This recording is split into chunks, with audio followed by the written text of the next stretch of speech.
Aventurine is releasing in about a week in Honkai Star Rail, and I know a lot of players are considering pulling for him. And since Hoyoverse just dropped the full info on his kit, I mean outside of multipliers of course, today we are going to go over his kit and his banner to see how much value he can bring to your account, and to see if he's going to be worthwhile for you to pull right now when his banner drops out. So yeah, starting out with his kit here. I always like to read the little blurb when it comes to what they write about Aventurine. So they say that Aventurine is a defensive character who can provide a stackable shield effect called Fortified Wager for all allies and increase the effect res of all allies. Additionally, Aventurine can accumulate charges through various means and trigger follow-up attacks. So right off the bat there, he's going to have some solid shields and he's going to be able to do some follow-up attacks, so he'll have some extra synergy with Topaz teams. So that is a very big plus if you are a Topaz main, or if you use Topaz pretty often on your account. So, starting out here with the easiest part of his kit to explain the basic attack, you just deal imaginary damage to a single enemy, nothing really too crazy there. Then, for his skill, he's gonna provide his Fortified Wager shield to the entire team, lasting for a certain number of turns, and the shield is stackable, which means that if you apply the shield to a character that already has the shield, they'll be able to further reinforce it up to a certain limit, which is very good. So this can be very consistent. So basically think of it as Japard's ultimate, but on a skill, which is kind of crazy when it comes to uptime. Then for Aventurine's ultimate, he's going to gain a certain number of blind bet stacks, and he will inflict the unnerved status on a single enemy while also dealing damage to them. And enemies with the unnerved status, whenever they're hit, the character that hit them will deal increased crit damage to them, which is very nice. So he's going to work very well with a lot of DPS characters with that, just because he's going to be able to increase their damage as well as keeping them alive with the shield. So I do think he's going to be able to help out a lot of teams here, which I'll get into more so when we talk about his overall value. Now you might be wondering, what is blind bet? Which I saved the wordiest part of his kit for right now, which is the talent.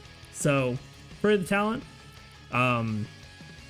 every single ally that has Fortified Wager, they do get some extra effect res. Again, since we don't have multipliers or anything at this point, we don't know the exact multiplier for that yet, but any extra effect res for allies is very good, because it is gonna just be an increased chance to resist debuffs, and that's always good.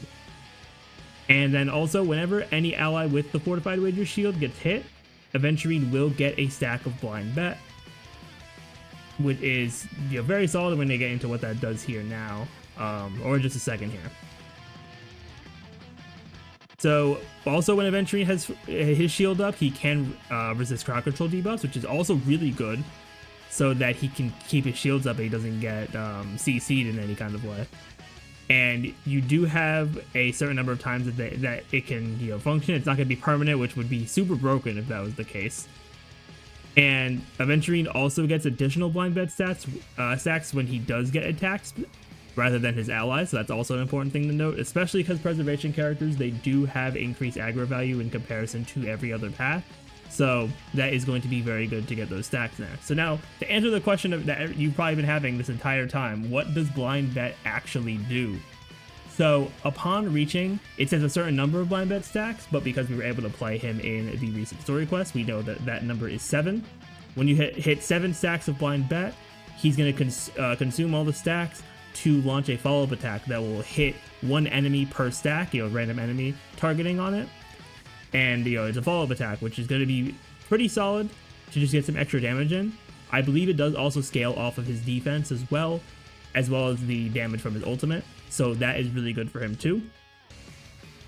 And there is a limit for blind bet stacks, but from the ultimate, because you get a random number, they can actually overflow slightly. I do remember when I was playing, I got up to 10 stacks, and then it used the it was still able to overcap to 10 and stop at 7, which is very nice. So you're not gonna lose out on stacks at all. But yeah, the blind bet follow-up attack here is very solid, just to get some extra damage off, and it gives him a bit more synergy when it comes to those follow-up attack comps. Then for his technique, He's going to get one of 3 different defense boosts for the team that last for, I believe it's either 2 or 3 turns from what we saw in the story quest, which is very solid. Yeah, definitely will help him in the beginning to have stronger shields for the team because it should scale off of his defense. So yeah, having this is going to be very solid for Aventurine overall. Then to move on to his traces here, which I think are pretty solid as well. The first one especially is very interesting for him. So for every 100 of his defense that exceeds a certain value, he'll be able to increase his own crit rate up to a max limit. Now, depending on how much he is able to get from crit rate here, this could lead to some very interesting builds for him, because you do want to get that follow-up attack to try to get his try to get some damage out of him as well. So I do expect that Aventurine will probably have an amount of like crit rate and crit damage.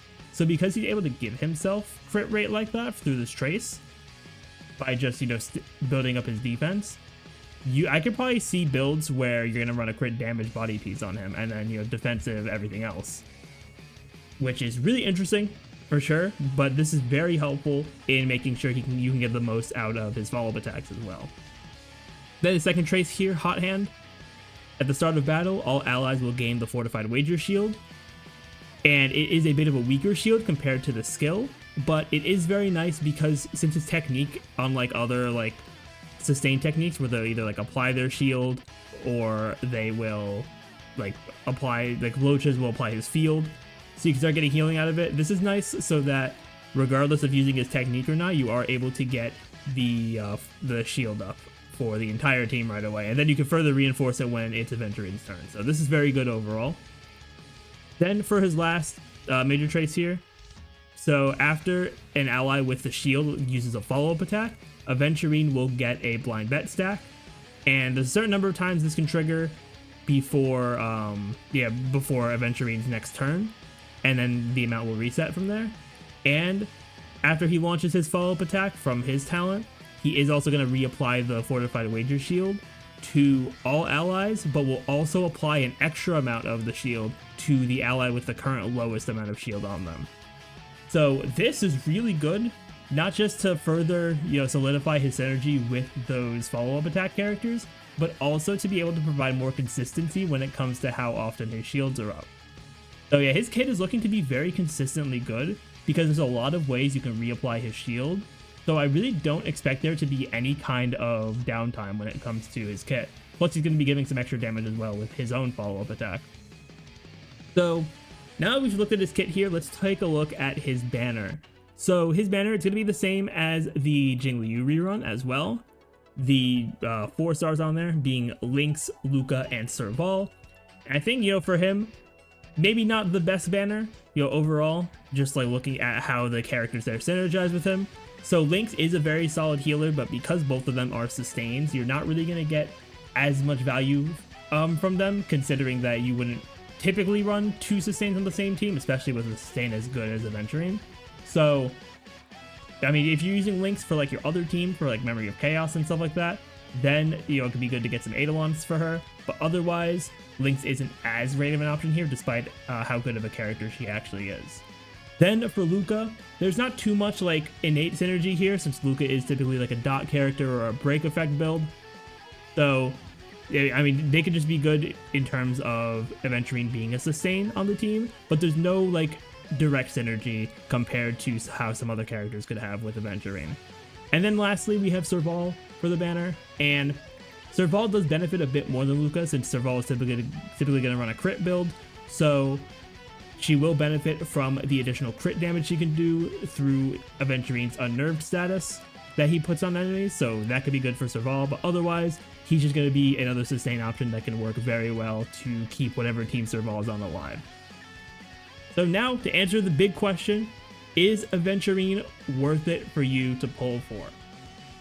I think that if your account is lacking 5-star sustains, and or you main follow-up attack comps like Topaz Ratio, Topaz Jingyuan, something like that, especially like if you're using Topaz a lot, just at all, no matter what your comp is, I think Aventurine is going to be a great character to pick up, because not only is he going to be able to bring a lot of consistency to sustaining the team, also if you're running a Topaz team, her proof of debt status is going to make Aventurine's follow-up attacks do more damage as well. So they do actually work very well together. And especially if you're running like Topaz and Ratio with Aventurine, and you're fighting an imaginary weak enemy, you're going to be able to get a lot of weakness breaks off. And a lot of stacks of the blind bet just from their own follow-up attacks too.